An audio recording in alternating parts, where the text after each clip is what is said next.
Welcome to the vlog. We're gonna talk about tips for new cyclists, especially now during the pandemic that a lot of people have been forced to bike. If you're a new cyclist, and I hope that you're enjoying it, but let's say you have your bike. Now what? When I was first starting to bike, I did it as a commute, and as a result, I ended up doing everything by myself. I didn't know that there was a bike community here where I live in Cebu, Philippines. I didn't know that a lot of people had bike groups. I didn't even have a friend who could bike. So I made a lot of costly mistakes that you are going to find out about through this video. My first tip would be look for a friend who bikes. The friend can help you out. He can point out a lot of the tips or a lot of mistakes that beginner cyclists made. He or she might even know a bike group that you can join, and joining a bike group is always fun. You learn a lot. But let's say you can't find a friend and you want to keep biking anyway. The next tip is buy a helmet. Something like this. Keep yourself safe. That is the most important thing, especially when you're cycling here in the Philippines. It can get kind of crazy on the road, and even if you go to a place that's not heavily populated, where there's not many people there, you can still fall off your bike if you're going fast downhill, for example. So that's not fitting. Wear a helmet.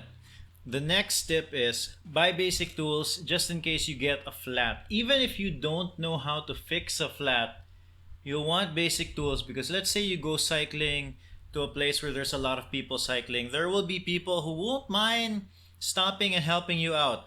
The cycling community tends to be really friendly. So if they want to help you out, that's great, but make it easier on them and bring your own tools. So tire levers, bike pump, multi-tool, and interior. The interior tube is different for every bike. You might have a different size wheel or something, so figure out which interior tube you need, and maybe a bag to keep all of it together. The fourth tip is learn how to change a tire.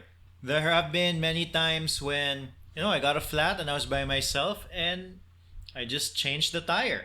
That's like a basic skill that you should probably spend some time learning if you're gonna do this cycling thing. The fifth tip about sticking to tires is learn the correct tire pressure based on your wheel or tire.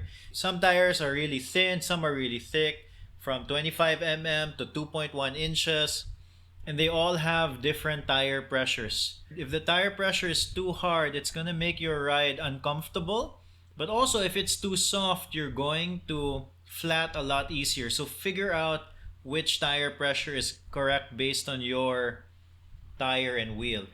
I remember that I used to run a single speed bike, and then I had like a 25 mm on it, and I think I didn't have enough pressure on it, and all I did was run through a gutter and it flat. Both my wheels just flat. It's a good thing there was a bike shop right in the area where I flat. But learn the correct tire pressure to avoid unnecessary flat tires. The sixth tip is not really a tip, but more of an observation. So sometimes cycling can be a bit traditional, in a sense that you have these people that are telling you to have a certain type of bike, to wear a certain thing, to your socks have to be a certain level. Ignore all of that. That does not matter. If you want to wear a t-shirt and a polo while riding your bike, more power to you. It doesn't matter. The most important thing is you are comfortable while on the bike. I think they made this website in jest, like it's a satire website, but a lot of people take the rules seriously. It's called Velominati.com. I'll put a link. I'll put it on the. It's here. Velominati.com. It's unnecessarily stupid, strict rules for cycling. It's a fun read, but feel free to ignore 90% of it. The next tip is, no doubt, if you're going to start cycling more, especially if you're cycling here in Cebu, Philippines, you're going to at some point climb a hill. And if it's your first time climbing a hill, it can be a very difficult experience.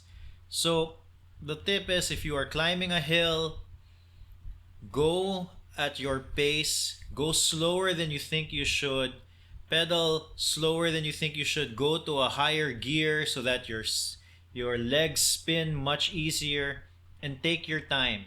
And don't be afraid to take a break. Everybody has been in your situation where going up a hill is hard, and it really is. It really is hard, no matter how experienced you are or how strong you are. Going up a hill is difficult.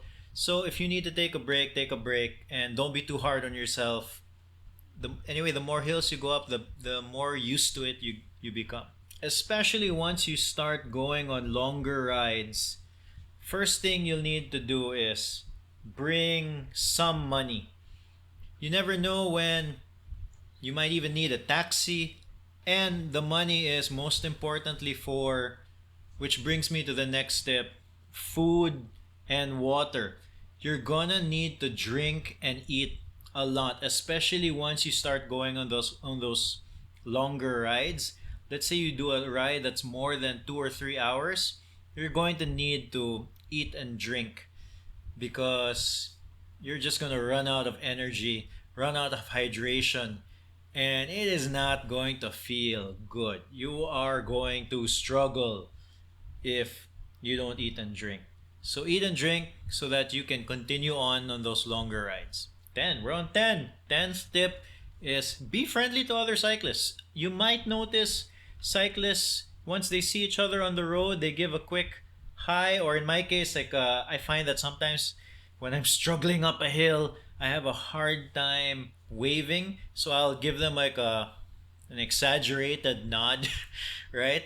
Just be friendly. That's one of the nice things about the cycling community, is that it seems like if you see another person on a bike, any bike, it felt pretty good just knowing that this random person on a bicycle just says hi. So keep that going. It seems to be a worldwide thing.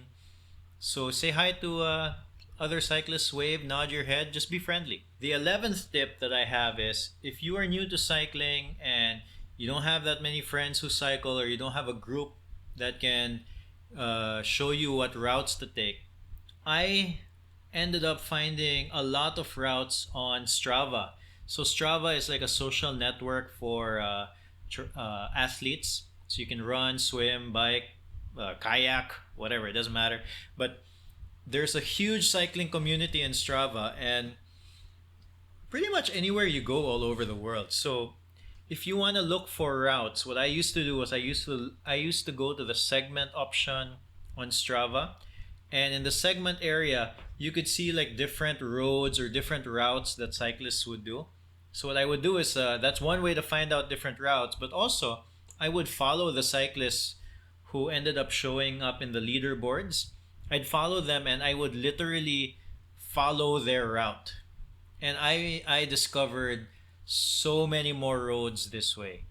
So if I'm going somewhere new, like an island here in the Philippines that I've never been, first thing I would do would be to open up Strava, look at the different segments, and it'll give me an idea of what kind of roads are there and what kind of routes to take, because most likely somebody's been there before me anyway. For the 12th tip, I always felt like you need to find a way to carry stuff. Whether that meant having a cycling jersey with pockets in the back, or if you carry some sort of bag. I'll show you. So this is like a feeder bag for my handlebar. But also, like if I'm in the city and I just want to carry something super light, I'll use this drawstring bag. What is this called? Like a drawstring bag, you know? You can just... Yeah, it's a very lightweight bag and can fit some stuff, like if you buy bread or something. So you don't have to like hold the plastic on your handlebar. You're going to have a hard time maneuvering your bike because there's weight on your handlebar. It's always better to have a bag of some sort. If you haven't been cycling long, consider getting padded cycling shorts because your butt is going to hurt. You know, you can look at the different saddles and everything, but I found that eventually you do get used to it. or your saddle gets used to you, or there's some break-in period for your saddle. But one of the ways to alleviate that pain is to just get padded cycling shorts. So padded cycling shorts, I think, is generally a good thing. It's my preferred item for shorts. And another quick tip about the padded cycling shorts is you do not wear your underwear under your padded cycling shorts. It might sound a bit strange, but yeah, Google it. I was surprised as well. So don't wear underwear under your padded cycling shorts. And speaking of like pain, if you are a new cyclist, you are likely to get weird pains or maybe a numbness on your arm or some pain on your knees, and then most likely that is because your bike doesn't fit you correctly. If you can, you should get a bike fit even if you haven't bought your bike yet, so that the person fitting you can tell you what size bike you should buy, how far the handlebars should be, how high the saddle should be. Like where I'm from here in Cebu, Philippines, it's kind of difficult to get a bike fit. So when I was new to cycling, I would bike a relatively long distance for me, and then my left arm used to be numb. And then I found out that the bike didn't fit me correctly. So I just adjusted, I just Googled a lot, and then I adjusted little things on the bike, like the saddle height, like where the chair is on the saddle. I even bought a new stem to make the handlebar a little further. So try to find a way to make your bike fit you as well as possible. The best way is to get a bike fit, but if that's not available, do a lot of little changes, a little trial and error, and just Google stuff. If numbness in your left hand, why do you have numbness on your left hand? Just Google numbness left hand while cycling, and maybe somebody will suggest some sort of little change that you can do with your bike. The 15th tip is not really a tip, but another observation is cycling has a lot of subgenres. If you say you're a cyclist, that can mean roadie, triathlete, gravel cyclist, mountain biker, enduro, time trialist, commuter, whatever. It doesn't. There's a lot of different subgenres in cycling. For fun, just try all of them. See which one speaks to you. So when I first started, I was just a pure commuter. But eventually, I realized that I really enjoyed gravel, so I bought myself a gravel bike, and that's typically the type of riding that I like to do. So try them all, and you're gonna have fun. There's something for everybody. If you're like an adventure junkie, like enduro is kind of scary. Like I wouldn't do enduro. It's just not my. I don't want to get injured. My 16th tip is don't treat cycling purely as a form of exercise. Now, cycling is a great form of exercise, but if you think of it purely as a form of exercise, at least for me, that is one way to demotivate yourself from cycling. Because if you just keep on thinking that you're supposed to reach a certain number of kilometers or a certain number of hours a day or a certain number of meters climbed, then you're just chasing a number, and it can get old really fast. I try to think of cycling as a way to explore where I live, to find a sense of adventure, to be out in nature. The exercise that I get is great, but that's not the main reason I cycle. The main reason I cycle is because I want to be outside on a little adventure. The last tip, jumping on to that sense of adventure, is just to go out and ride your bike and enjoy. If you want to become faster, if you want to start joining races or events, there's a lot of different things you can learn online on how to train. You can use a heart rate monitor, power meter. But I think the best thing is just go out and enjoy riding your bike. Find that enjoyment, and then I think that's the best way to get better is just find that enjoyment of riding your bike, and eventually you'll figure out how you'll want to get better or what you will do on your bike. Okay, I hope that was helpful to new cyclists. Hopefully, I'll be able to go out riding again soon and stop just talking to this camera. Finally, go outside and go up the mountains when this lockdown is over. If you want to see some adventure videos in the future, I have a few adventure videos that I posted in the past. Subscribe. Okay, see you next time. Bye.